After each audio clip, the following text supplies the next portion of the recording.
राष्ट्र सर्वप्रथम, राष्ट्र सर्वप्रथम, राष्ट्र सर्वप्रथम, राष्ट्र सर्वप्रथम। राष्ट्र सर्वप्रथम की बात कार्यक्रम में आप सभी राष्ट्रवासियों का हार्दिक स्वागत है। विश्व बैंक ने भारत में संरचनात्मक सुधारों और निजी क्षेत्र में रोजगार सृजन को बढ़ावा देने के लिए 1.5 अरब डॉलर के वित्त पोषण को मंजूरी दी।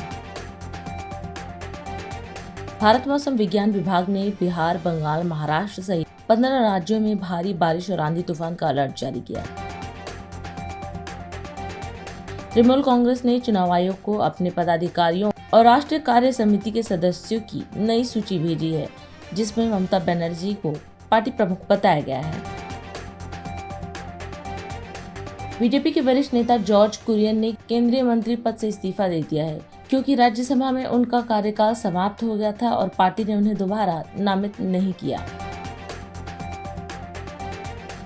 मंत्री रेखा गुप्ता ने सचिवालय में सैदुल्ला जहा भवन ढहने और हौज रानी अग्निकांड में अपनों को गंवाने वाले परिवारों से मिली। दिल्ली की हवा को बेहतर बनाने और अरावली क्षेत्र के प्राकृतिक स्वरूप को पुनर्जीवित करने के लिए ओसोला भट्टी वन्यजीव अभयारण्य में बड़े स्तर पर इको रिस्टोरेशन अभियान शुरू किया गया है। राजधानी के असंगठित कारीगरों को अपना हुनर निखारने और कमाई बढ़ाने का मौका मिलेगा।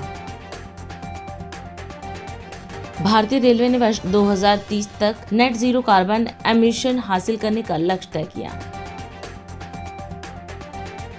मौलाना आजाद मेडिकल कॉलेज के ठीक पीछे वाल्मीकि बस्ती में भीषण आग लग गई।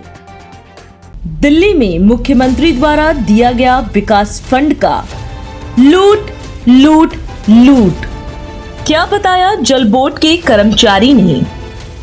कौन जल बोर्ड का अधिकारी कमा रहा है सैलरी से 4 गुना अधिक?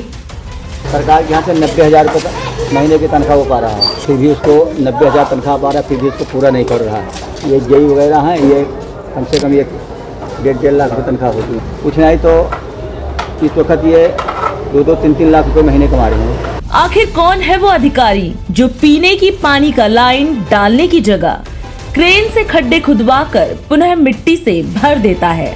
नहीं डाला जाता है नया पाइपलाइन। जैसे आज यहाँ पे मैं कनेक्ट किया, आप ठेकेदार हो तो आप आ गए हमसे बोल दिए कि पुरानी लाइन को निकालना नहीं और नया पाइप लगाना नहीं। पुरानी पीने की पानी की पाइपलाइन किधर बिक रही है? जो टुकड़ी निकली थी, टुकड़ी थोड़ा इतने बड़ी बड़ी फर रही थी तो उसको घन से तोड़ के थोड़ा छोटा कर रहे थे लेबर, इतने में वो पहुंच गया। बोला ये टुकड़ी क्यों तोड़ रहे हो? तो वे लोग बोले घन से तोड़ा हूँ, पाइप तोड़ के निकाला हूँ, तो जो टुकड़ी है टुकड़ी बड़ी बड़ी बोरे में रखते नहीं बनेगी, इसको छोटी छोटी करूँगा और टुकड़ी मैं ले जाके बेचूंगा। बोला कि टुकड़ी भी तुम्हारी नहीं होती। मामले की जांच कौन करेगा? एसीबी से जांच कराने की मांग। मुख्यमंत्री द्वारा दिया गया विकास फंड का लूट लूट लूट, लाखों की लूट का कोई हिसाब नहीं। सभी सनसनीखेज मामलों का खुलासा जल्द जल्द जल्द। देखते रहिए अन्य खबरों के लिए राष्ट्र सर्वप्रथम के बाद ललित सुमन के साथ नेशनल टीवी चैनल सर्वधर्म संगम पर। प्रधानमंत्री नरेंद्र मोदी ने रिपब्लिक समिट को संबोधित करते हुए कहा कि राष्ट्र सर्वोपरि की भावना ही पिछले 1 दशक में भारत की उपलब्धियों और एक विश्वसनीय वैश्विक शक्ति के रूप में उसके उदय का आधार रही है। प्रधानमंत्री ने कहा कि आज लिए जा रहे फैसले आने वाली सदियों के लिए भारत की नींव रख रहे हैं। उन्होंने कहा कि भारत न केवल दुनिया की सबसे तेजी से बढ़ती अर्थव्यवस्थाओं में शामिल है, बल्कि एक भरोसेमंद वैश्विक साझेदार के रूप में भी उभरा है। प्रधानमंत्री ने कहा कि स्वच्छ भारत, मेक इन इंडिया और स्थानीय उत्पादों को बढ़ावा देने जैसे अभियानों की सफलता राष्ट्र प्रथम की भावना का परिणाम है। उन्होंने कहा कि जिन क्षेत्रों में कभी हिंसा और पिछड़ापन था, वह आज विकास की नई तस्वीर दिखाई दे रही है। Great power India, nation first. साथियों, हमारे यहाँ शास्त्रों में कहा गया है, यतो धर्मस् ततो जय, यानी जय का, शक्ति का मूल धर्म है। और धर्म यानी ड्यूटी, धर्म यानी जस्टिस, धर्म यानी स्वभाव, संभाव, धर्म यानी संवाद, धर्म यानी संवेदना। और यही तो नेशन फर्स्ट की भावना में भी समाहित है। भारत अपनी पावर को इसी लेंस से देखता है, इसी तराजू पर तोलता है। साथियों, भारत की एक और विशेषता है, और अब तो दुनिया ने भी मान लिया है, हम किसी क्षणिक घटना पर उतावले होने वाले देश नहीं है। हम वो हैं जिसने विकास और विनाश देखा भी है, झेला भी है। हम वो देश हैं जिसके जहन में युगों की मेमोरी चिप लगी हुई है। हम युगों की मेमोरी चिप वाले नेशन है, और इसलिए भारत जो कर रहा है, और ये मैं बहुत जिम्मेवारी के साथ कह रहा हूं, भारत जो कर रहा है वो आने वाले 1000 वर्ष का फ्यूचर लिखने वाला है, और यही दुनिया के लिए सबसे बड़ी भारत की गारंटी है। नई दिल्ली में नाफेड के नीलामी पोर्टल के शुभारंभ के अवसर पर केंद्रीय गृह एवं सहकारिता मंत्री अमित शाह ने कहा कि नाफेड ने किसानों और सहकारी संस्थाओं को सशक्त बनाने के लिए 4 नई पहलें शुरू की है। उन्होंने कहा कि इन पहलों से नाफेड का कामकाज और अधिक प्रभावी होगा तथा किसानों तक योजनाओं का लाभ तेजी से पहुंचेगा। अमित शाह ने बताया कि वर्ष 2014 में आर्थिक संकट से जूझ रही नाफेड आज 500 करोड़ रुपए के मुनाफे और 30,000 करोड़ रुपए के कारोबार के साथ करीब 74 लाख किसानों की मदद कर रही है। उन्होंने कहा कि सहकारिता मंत्रालय का लक्ष्य अगले 2 वर्षों में दलहन की खरीद सीधे किसानों से सुनिश्चित करना है, जिससे किसानों को उनकी उपज का बेहतर मूल्य मिल सके। मित्रों, आज नाफेड ने एक प्रकार से naphix.in, दृष्टि, ERP और नाफेड कल्याण, ये 4 पहलों की शुरुआत की है। एक प्रकार से कार्यक्रम का कोई एनालिसिस करेगा तो naphix.in कोई एक आज के जमाने में बहुत बड़ी क्रांतिकारी चीज नहीं है। ढेर सारी ऐसी ऐप और ढेर सारी ऐसी ई कॉमर्स की व्यवस्थाएं दिखाई पड़ती है। ERP भी बड़ी सामान्य प्रकार की व्यवस्था मानी जाती है, और दृष्टि जो मैनेजमेंट का पोर्टल है वो भी कोई बहुत क्रांतिकारी कदम नहीं है, परंतु वो क्रांतिकारी इसलिए है कि नाफेड जो 2014 में बंद होने की कगार पर आ गया था, आज नाफेड ये सारी पहल कर 500 करोड़ के मुनाफे के साथ 30,000 करोड़ के टर्नओवर के साथ देश के 74 लाख किसानों की सेवा कर रहा है। मैं उस वक्त पार्टी का अध्यक्ष था। मुझे मालूम है नाफेड गहरे आर्थिक संकट में था, और नाफेड के पदाधिकारियों की एक मीटिंग प्रधानमंत्री जी के साथ हुई, और एक ही मीटिंग में निर्णय किया गया, जो हुआ वो हुआ, उसको भूल जाओ। नाफेड पारदर्शिता से चलना चाहिए, और भारत सरकार ने आर्थिक मदद कर नाफेड को फिर से मजबूती के साथ चालू करना है। ये 3 साल के अंदर सीधा किसान से दलहन परचेस करने के लिए, अन्य उत्पाद परचेस करने के लिए, मक्का परचेस करने के लिए हमने इंफ्रास्ट्रक्चर बना दिया है। अब ये इंफ्रास्ट्रक्चर को नीचे तक पहुंचाना है, और उसमें मैं मानता हूं कि नाफेड और NCCF ने भी दृढ़ता के साथ शुद्ध तरीके से काम करने की शुरुआत करनी पड़ेगी, तभी जाकर परिणाम मिलेंगे। और हमें सुनिश्चित करेंगे कि अगले 2 साल के अंदर किसान ही सीधी दलहन ये दोनों संगठनों को बेचे और पेमेंट सीधा किसान के पास ही चला जाए। नाफेड द्वारा सिर्फ कृषि उत्पादों की खरीदी तक नाफेड सीमित नहीं रहा है।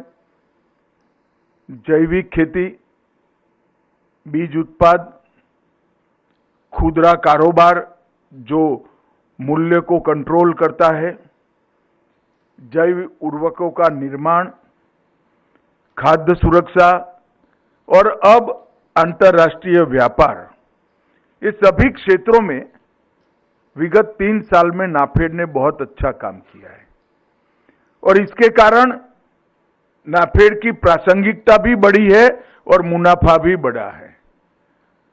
और बड़ा इनके आंकड़ों पर नजर रखे तो 21-22 जब सहकारिता मंत्रालय बना तब टर्नओवर 20,000 करोड़ था, आज 30,000 करोड़ हो चुका है और मुझे विश्वास है अगले 2 साल में हम इसको 50,000 करोड़ क्रॉस करने में सफल हो जाएंगे। शुद्ध मुनाफा भी 139 करोड़ से बढ़कर 405 करोड़ हुआ है। अब समय आ गया है कि एनसीसीएफ और नाफेड ने पारदर्शिता के साथ एक एक दाना दलहन का और अन्य उपजों का किसानों के साथ से सीधा खरीदना। अलीगढ़ में 446 करोड़ रुपए की लागत से 85 विकास परियोजनाओं के लोकार्पण और शिलान्यास का कार्यक्रम आयोजित किया गया। इस अवसर पर उत्तर प्रदेश के मुख्यमंत्री योगी आदित्यनाथ भी मौजूद रहे। कार्यक्रम को संबोधित करते हुए मुख्यमंत्री ने कहा कि कोल और नगर विधानसभा क्षेत्र से जुड़ी इन विकास परियोजनाओं की सौगात क्षेत्र के लिए नई संभावनाओं के द्वार खोलेगी। उन्होंने कहा कि विकास की यह प्रक्रिया निरंतर जारी रहेगी और डबल इंजन की सरकार प्रधानमंत्री मोदी के नेतृत्व में इसी संकल्प के साथ कार्य कर रही है। मुख्यमंत्री ने अलीगढ़ के कारीगरों और हस्तशिल्पियों के योगदान की सराहना करते हुए उनका आभार भी व्यक्त किया। अलीगढ़ जनपद के कोल एवं नगर विधानसभा क्षेत्र से जुड़े हुए सभी उपस्थित बहन और भाइयों, आज मुझे इस जनपद में विकास की परियोजनाओं की समीक्षा, नए विकास के कार्यों को स्वीकृत करने और जो कार्य चल रहे हैं इन 2 विधानसभाओं के विकास के कार्यों को आगे बढ़ाने, उनके लोकार्पण और शिलान्यास की दिशा से यहां पर आने का अवसर प्राप्त हुआ है। बहन और भाइयों, मैं इसके लिए सबसे पहले राजा महेंद्र प्रताप सिंह जी की इस पावन धरा को,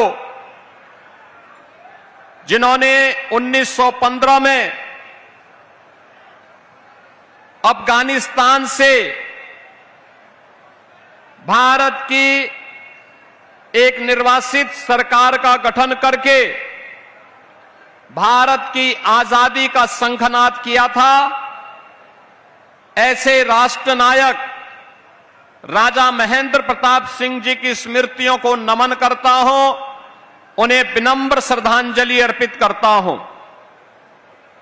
बहन और भाइयों, बाबा खैरेश्वर महादेव, बाबा अचलेश्वर महादेव और यहां की आध्यात्मिक परंपरा से जुड़े हुए उन सभी पौराणिक स्थलों को, जिन्होंने इस जनपद को एक नई पहचान दी है, उस पहचान के लिए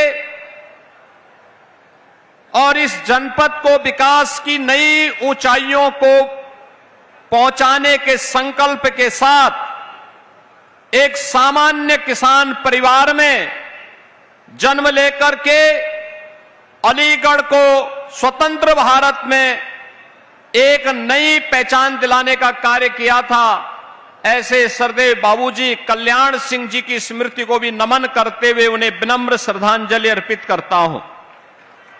बहन और भाइयों, आज यहां पर कोल और नगर विधानसभा क्षेत्र से जुड़े हुए कुछ विकास परियोजनाओं का उपहार आपको प्राप्त हुआ है।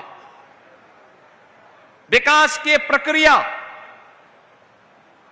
रुकेगी नहीं, थमेगी भी नहीं, ये अनवरत आगे बढ़ेगी।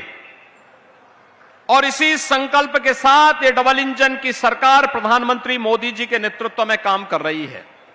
अभी समय है एक ब्रेक का, हम चलते हैं ब्रेक पर, आप कहीं जाए नहीं, छोटा सा ब्रेक। दिल्ली में मुख्यमंत्री द्वारा दिया गया विकास फंड का लूट लूट लूट, क्या बताया जल बोर्ड के कर्मचारी ने? कौन जल बोर्ड का अधिकारी कमा रहा है सैलरी से 4 गुना अधिक?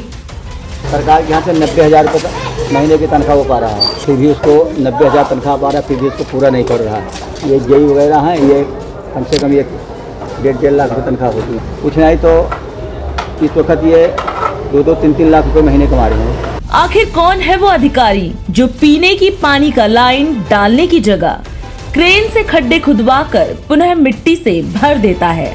नहीं डाला जाता है नया पाइपलाइन। जैसे आज यहाँ पे मैं कनेक्ट किया, आप ठेकेदार हो तो आप आ गए हमसे बोल दिए कि पुरानी लाइन को निकालना नहीं और नया पाइप लगाना नहीं। पुरानी पीने के पानी की पाइपलाइन किधर बिक रही है? जो टुकड़ी निकली थी, टुकड़ी थोड़ा इतने बड़ी बड़ी फरबी थी तो उसको घन से तोड़ के थोड़ा छोटा कर रहे थे लेबर, इतने में वो पहुंच गया। बोला ये टुकड़ी क्यों तोड़ रहे हो? तो वे लोग बोले घन से तोड़ा हूँ, पाइप तोड़ के निकाला हूँ, तो जो टुकड़ी है टुकड़ी बड़ी बड़ी बोरे में रखते नहीं बनेगी, इसको छोटी छोटी करूँगा और टुकड़ी मैं ले जाके बेचूँगा। बोला कि टुकड़ी भी तुम्हारी नहीं होती। मामले की जांच कौन करेगा? एसीबी से जांच कराने की मांग। मुख्यमंत्री द्वारा दिया गया विकास फंड का लूट लूट लूट, लाखों की लूट का कोई हिसाब नहीं। सभी सनसनीखेज मामलों का खुलासा जल्द जल्द जल्द। देखते रहिए अन्य खबरों के लिए राष्ट्र सर्वप्रथम की बात ललित सुमन के साथ नेशनल टीवी चैनल सर्वधर्म संगम पर। श्रेया फर्निशिंग लेकर आया है आपके लिए होम कलेक्शन, जिसमें आपको मिलता है upholstery fabric, designer curtains, home and office decoratives, carpets and sofa cover कम से कम दाम में कीर्ति नगर में आपके लिए उपलब्ध है। Kamal Buildtech Private Limited, fulfilling promises. With our professional team and experience of delivering projects, in past we guarantee you peace of mind and top quality work in an affordable price. और अधिक खबरों के लिए आप हमारे YouTube channel दैनिक India दर्पण को अभी सब्सक्राइब करें और नोटिफिकेशन के लिए बेल आइकन को प्रेस करना ना भूलें। राष्ट्र सर्वप्रथम की बात कार्यक्रम में ब्रेक के बाद एक बार फिर आप सभी राष्ट्रवासियों का स्वागत है। हरियाणा के मुख्यमंत्री नायाब सिंह सैनी ने चंडीगढ़ में आयोजित प्रेस वार्ता में कैबिनेट बैठक के महत्वपूर्ण फैसलों की जानकारी दी। उन्होंने कहा कि 15 में से 14 एजेंडों को मंजूरी दी गई है, जिनमें मॉडल ऑनलाइन ट्रांसफर पॉलिसी 2026 और नई शिक्षक स्थानांतरण नीति प्रमुख है। मुख्यमंत्री ने कहा कि इन नीतियों को पंजाब एवं हरियाणा हाईकोर्ट की टिप्पणियों तथा विभिन्न हितधारकों से प्राप्त सुझाव के आधार पर तैयार किया गया है। मुख्यमंत्री ने बताया कि नई व्यवस्था के तहत स्थानांतरण के लिए कर्मचारियों की रैंकिंग 120 अंकों वाले समग्र स्कोरिंग फ्रेमवर्क के आधार पर तय की जाएगी, जिससे प्रक्रिया अधिक पारदर्शी और निष्पक्ष बनेगी। आज मंत्रिमंडल की जो बैठक हुई है उसमें 15 एजेंडे रखे गए थे, जिसमें 14 एजेंडे मंजूर हुए हैं। सबसे पहला जो एजेंडा था वो मॉडल ऑनलाइन ट्रांसफर पॉलिसी 2026 और टीचर ट्रांसफर पॉलिसी 2026 को मंजूरी दी गई है। ये नीतियां पंजाब और हरियाणा हाईकोर्ट की टिप्पणियों और अलग अलग स्टेक होल्डर से मिले फीडबैक पर विचार करने के बाद बनाई गई है। माननीय कोर्ट ने पिछली ट्रांसफर व्यवस्था के तहत उम्र को दिए जाने वाले वेटेज और कपल मामलों में कम मेरिट पॉइंट्स जैसे मुद्दों पर चिंता जताई थी। इसी के अनुसार स्टेक होल्डर्स के फीडबैक को शामिल करते हुए इन चिंताओं को दूर करने के लिए पॉलिसी फ्रेमवर्क की पूरी तरह से समीक्षा की गई है। नई नीतियों के तहत ट्रांसफर के लिए कर्मचारियों की रैंकिंग एक नए 120 पॉइंट वाले कंपोजिट स्कोरिंग फ्रेमवर्क से तय की जाएगी। उम्र को दिए जाने वाले वेटेज को 75% से घटाकर 25% कर दिया है। प्रोफेशनल अनुभव और सर्विस की निरंतरता को मान्यता देने के लिए कैडर में अनुभव का एक नया पैरामीटर जोड़ा गया है, जिसका वेटेज 25% है। इसके अलावा स्पेशल फैक्टर्स, जो खास परिस्थितियों में के लिए वेटेज को 25% से बढ़ा करके 50% किया गया है।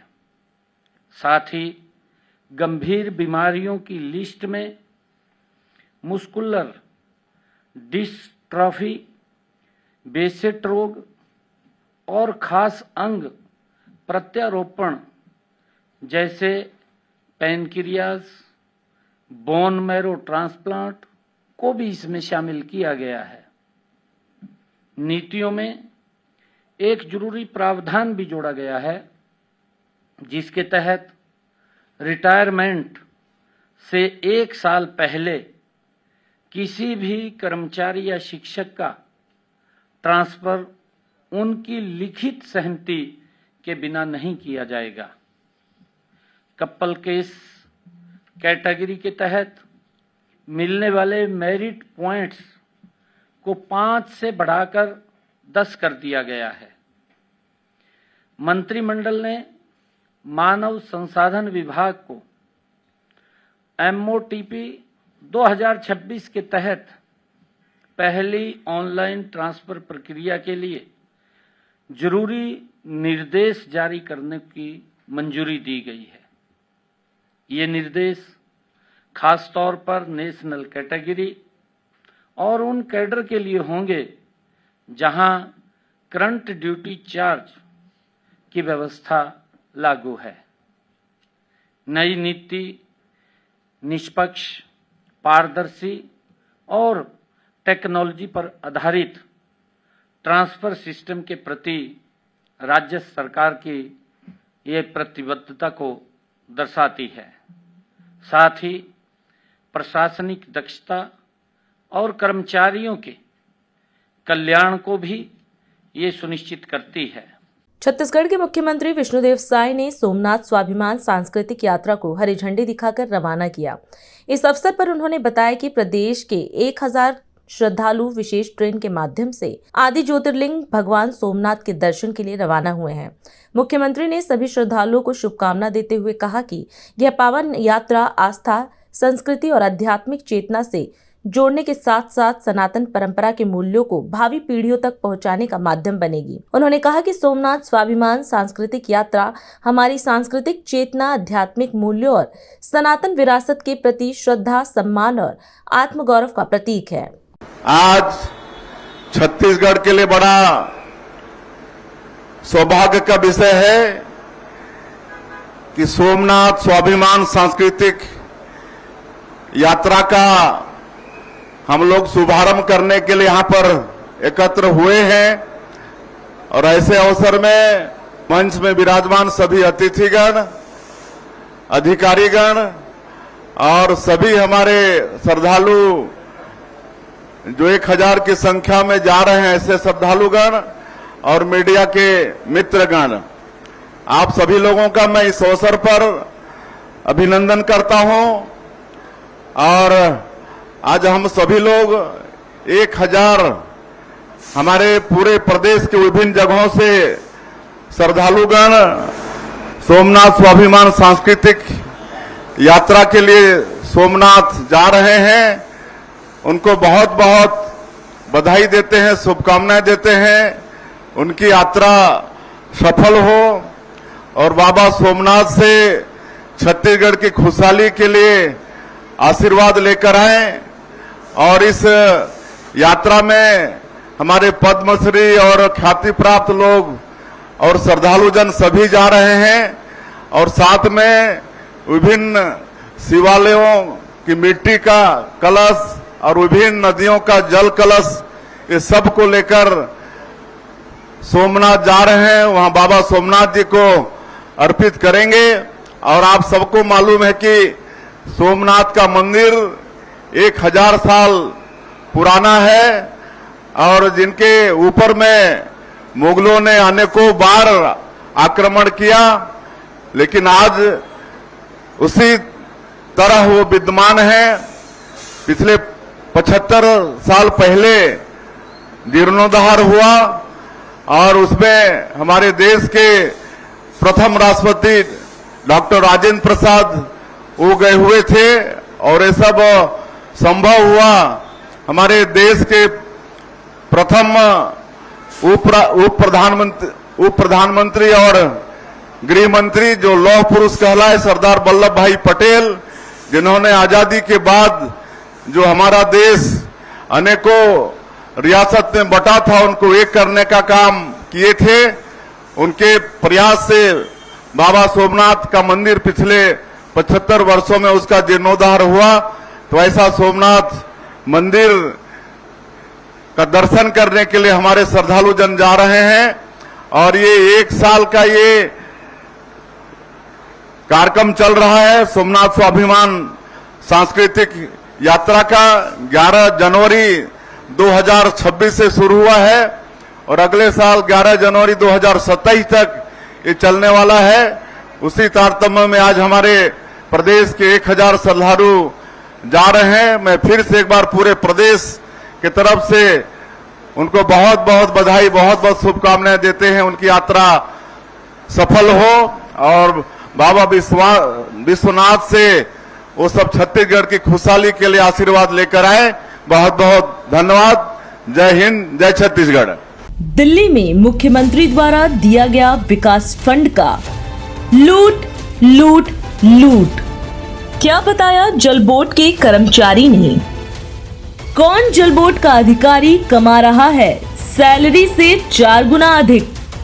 सरकार के यहाँ से 90,000 रुपये महीने की तनख्वाह वो पा रहा है, फिर भी उसको 90,000 तनख्वाह पा रहा है, फिर भी उसको पूरा नहीं कर रहा है। ये जेई वगैरह हैं, ये कम से कम 1.5 लाख रुपये तनख्वाह होती है। कुछ नहीं तो इस वक्त ये 2-2, 3-3 लाख रुपये महीने कमा रहे हैं। आखिर कौन है वो अधिकारी जो पीने की पानी का लाइन डालने की जगह क्रेन से खड्डे खुदवाकर पुनः मिट्टी से भर देता है? नहीं डाला जाता है नया पाइपलाइन।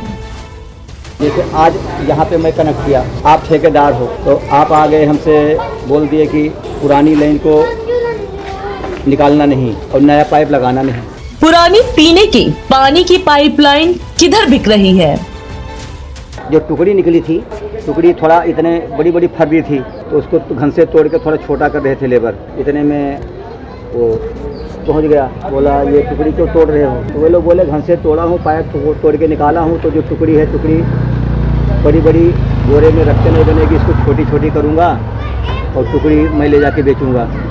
बोला कि टुकड़ी भी तुम्हारी नहीं होती। मामले की जांच कौन करेगा? एसीबी से जांच कराने की मांग। मुख्यमंत्री द्वारा दिया गया विकास फंड का लूट लूट लूट, लाखों की लूट का कोई हिसाब नहीं।